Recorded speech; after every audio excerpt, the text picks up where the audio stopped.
वो मई का महीना था। साल था 2021। उत्तर प्रदेश के चित्रकूट जेल में एक गैंग वॉर होती है। इस गैंग वॉर में जेल के अंदर कई गोलियां चलती हैं और एक कुख्यात गैंगस्टर मारा जाता है। वो ऐसा कुख्यात गैंगस्टर था जो उत्तर प्रदेश में आतंक का दूसरा नाम बन चुका था। उस गैंगस्टर का नाम था मुकीम काला, जिसके खिलाफ उत्तर प्रदेश, हरियाणा और देहरादून के अलग अलग थानों में कुल 61 से ज्यादा मुकदमे दर्ज थे। गैंगस्टर मुकीम काला की कहानी और गैंगस्टरों से कई मायनों में अलग है। जब हम पंजाब के गैंगस्टरों की बात करते हैं तो उनकी हैसियत भी ज़्यादा होती है। हैसियत कहने का मतलब है कि वो रुपए पैसों से मजबूत होते हैं। लेकिन मुकीम काला गैंगस्टर बनने से पहले, आप जानते हैं, एक मजदूर का बेटा था। पेट पालने के लिए हरियाणा जाता है, राजमिस्त्री का काम करता है। लेकिन जिंदगी ऐसी करवट मारती है कि वो खतरनाक गैंगस्टर बन जाता है, जिसके जिंदा रहते तो लोग उससे खौफ खाते ही थे। लेकिन जब जेल में गैंग वॉर हुई थी, वो मारा गया, तो खबर भी खूब चर्चाओं में खूब देखी गई। तो आज के इस वीडियो में हम आपको सुनाएंगे उत्तर प्रदेश के कुख्यात गैंगस्टर मुकीम काला के मजदूर बनने से गैंगस्टर बनने तक की कहानी। दरअसल यूपी में अब तक देखा जाए तो एक से बढ़कर एक गैंगस्टर, माफिया और बाहुबली पैदा हुए। किसी ने बंदूक के दम पर सियासत में धाक जमाई तो किसी ने जराइम की दुनिया में। वेस्ट यूपी का एक ऐसा लड़का जो गरीब था, घरों में मजदूरी का काम करता था, लेकिन उसके सपने बहुत बड़े बड़े थे। सपनों को पूरा करने के लिए जराइम की दुनिया में जब उसने एंट्री मारी तो बड़ा नाम बन गया। नाम मैंने बताया आपको, मुकीम काला। मुकीम काला के अपराध की दास्तां, उस पर दर्ज मामले बहुत कुछ बताती हैं। मुकीम काला पर पश्चिमी यूपी, हरियाणा, देहरादून, जैसा मैंने जिक्र किया, अलग अलग थानों में कुल 61 से ज़्यादा मुकदमे दर्ज थे, जिनमें से करीब 30 आपराधिक मुकदमे यूपी के सहारनपुर जिले में दर्ज हुए थे। इसमें से लूट, हत्या, डकैती और रंगदारी जैसे संगीन जुर्म शामिल थे। मई 2021 में चित्रकूट जेल में गैंग वॉर हुई, जिसमें आतंक का दूसरा नाम रहे मुकीम काला की गोली मारकर हत्या कर दी गई। साल था दरअसल 1991। जगह था यूपी का कैराना। गांव का नाम था जहानपुर। मुस्तकीम और पत्नी मीना के घर पर एक बेटे का जन्म होता है। नाम रखा जाता है मुकीम।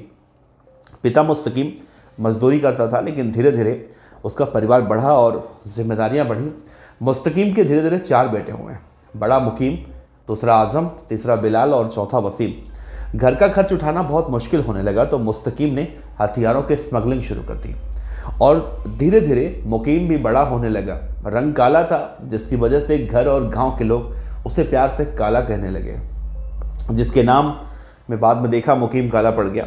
मुस्तकीम अपने चारों बच्चों को दरअसल पढ़ाना चाहता था और 8वीं कक्षा तक स्कूल भेजा भी, लेकिन आर्थिक तंगी की वजह से भूखमरी से पेट में सलवटें पड़ने लगी। 11 साल का मुकीम मजदूरी करना शुरू कर दिया। काम पर जाता और 19 साल की उम्र तक मजदूरी करते करते वो राजमिस्त्री बन गया। इस 8 साल के सफ़र में उसने ज़िंदगी के बहुत से उतार चढ़ाव देखे। पहले गांव में मजदूरी किया करता था, लेकिन फिर गांव में नहीं मिला काम तो हरियाणा में मजदूरी ज़्यादा मिलती थी, तो उसे मालूम चली तो हरियाणा में राजमिस्त्री का काम करने के लिए वो जाने लगा। अब स्वभाव से अक्खड़ था मुकीम, लोगों से बात बात पर लड़ाई करता था। मुकीम दरअसल बचपन से ही पुलिस से उसका जो रिश्ता था वो बचपन से था। पिता मुस्तकीम को हथियारों की स्मगलिंग करते हुए देखता बड़ा हुआ। मुकीम भी अपने बाप के रास्ते पर उसके बाद चलने लगा और शॉर्टकट तरीके से पैसे कमाने के चक्कर में 16 साल की उम्र में पहला जुर्म उसने 2007 में किया। मुकीम दरअसल पानीपत में मजदूरी करते करते बाइक चोरी करने लगा था और 2007 में मुकीम को थाना चांदनी बाग इलाके में एक बाइक चोरी करने पर एसआई छबील सिंह ने गिरफ्तार किया था। उसके बाद मुकीम को जेल भेजा गया। बाहर जब आया हो तो उसने अपनी गैंग बनानी शुरू कर दी। 18 साल का हो गया।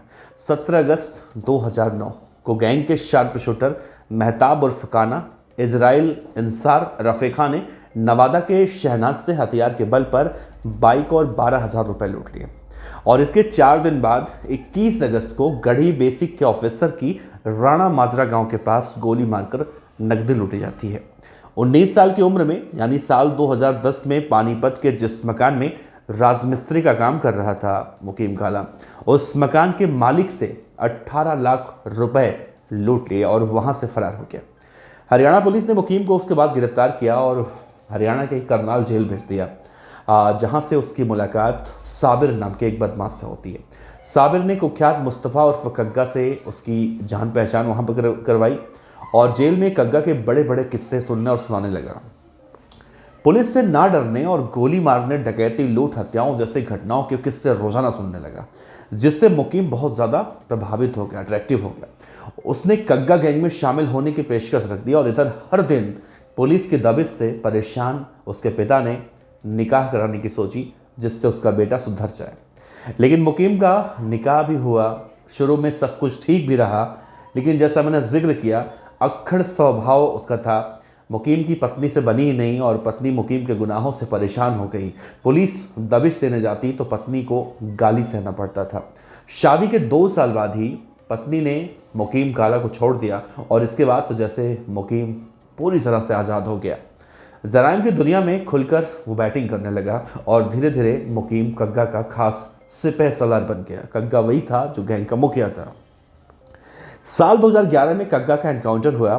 काला ने कग्गा गैंग को बिखरने नहीं दिया और मुकीम ने गैंग को अपना नाम दे दिया। और इतना ही नहीं, कग्गा की प्रेमिका फातिमा को भी उसने अपने साथ रख लिया। तो ये तो थी मुकीम काला की वो कहानी जो शुरू में राजमिस्त्री से गैंगस्टर कैसे बना। लेकिन साल 2021 की बात है, चित्रकूट जेल में गैंग वॉर होती है और उसे इतनी गोलियां मारी जाती हैं कि ये गैंग वॉर पूरे उत्तर प्रदेश की गलियों में सुनाई देने लगा।